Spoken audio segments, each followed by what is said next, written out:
Assalamu alaikum jama'a, barkanmu da yau, barkanmu da sake kasancewa da ku a wannan channel ta AMU Special Tech. So yan uwa, kamar yadda kuka sani cewa a wannan channel ta mai albarka a kullum muna kawo muku hanyoyin samun kuɗi ne a online. So dan uwa ba ta da ɓata lokaci ba, a yau ma ga mu ɗauke da sabon platform.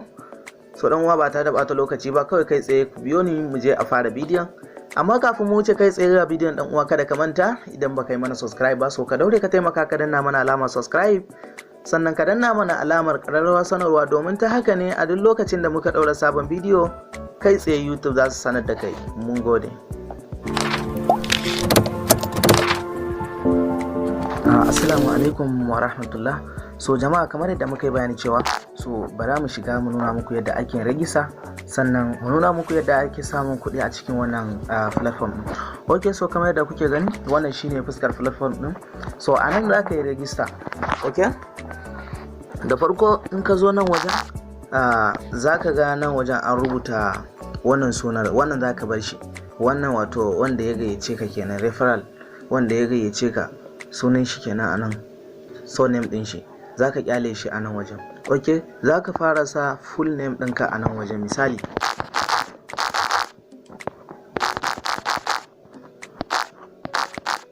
ok, so kamar da kuke gani gashi mun saka full name ɗinmu a nan wajen. Email address ɗinka za ka sa, misali bari mu sa email address.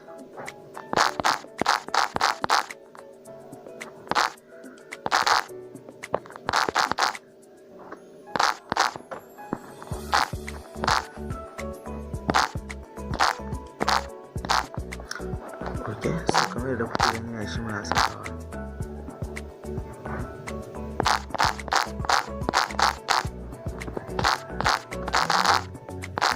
Ok, so kamar da kuke gani gashi mun saka email address ɗinmu a nan wajen. Ok, nan wajen kuma phone number ka za ka sa, misali bara mu sa phone number. Phone number idan za ka sa, za ka fara ne da 8. Misali idan 080 ne, to za ka cire wannan 0 na farkon nan, ko in 090 ne za ka cire wannan 0 nan, za ka fara da 9. Misali bara mu sa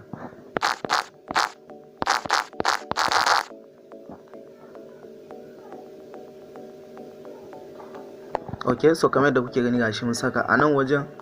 Username za ka sa, alal misali username sunan da za ka yi amfani da shi a cikin wannan platform din. Misali bara mu saka misali wannan kamar haka, alamin. Ok, so misali mun sa alamin 14. ok, idan ka saka a gaban ka saka wani nambobi. ok, so nan kuma password ɗinka za ka sa, password ɗin kuma za ka sa alphabet ne, alphabet da kuma nambobi, ka gane. ok, so kamar haka. ok, sai ka zo ka yi confirming ɗin password ɗinka a nan. Password ɗin da ka sa a can ɗin wannan shi za ka maimaita a nan. ok, za ka zo ka danna kan register kamar haka. ok, so kamar da kuke gani gashi ya ce registration was successful. So zai maida ka baya ne saboda za ka yi login din shi. ok, kamar da kuke gani gashi za mu saka surname dinmu, sannan mu saka password dinmu sai yi login.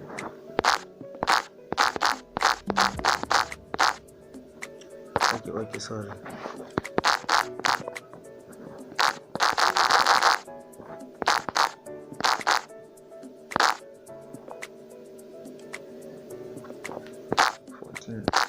ok, nan za ka sa password ɗinka.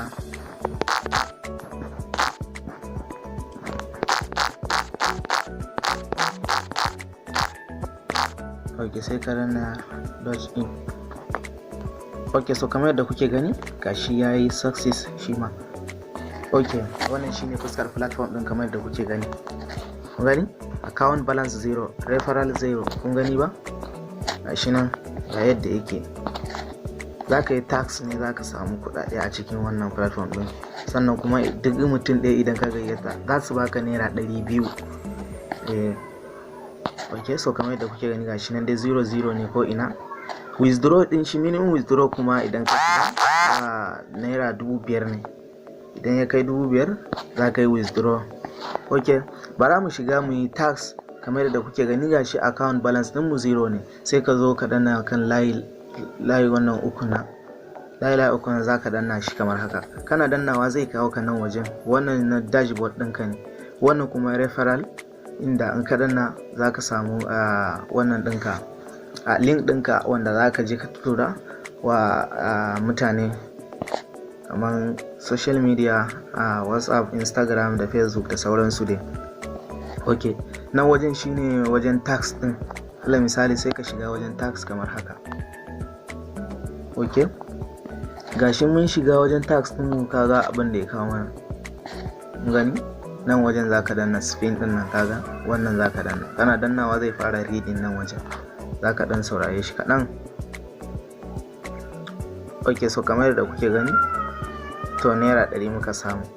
So ya danganta, yanzu karku daga dan sun bani wannan naira 100 nan, ba mamaki kai idan kai za su iya baka 500, za su iya baka 300, za su iya baka 350, ko ma da ya danganta da yayi yanayin dai. Ok, amma duk mutum ɗaya idan ka gayyata za su baka naira 200 ne. Ok, sai ka zo nan. Ok,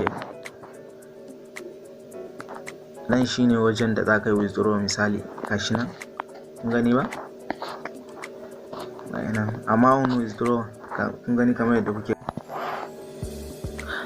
Ok, so kamar yadda kuke gani, idan ka zo yin withdrawal ga inda aka sa apply for withdrawal, sai ka danna shi. Kana dannawa zai kawo ka nan wajen. A nan wajen za ka saka misali 5,000 din, za ka saka shi a nan. Ok, kamar yadda kuke gani gashi mun saka. Wannan kuma sunan bankin ka za ka sa, ka gani interbank name, za ka sa sunan bankin ka a nan wajen.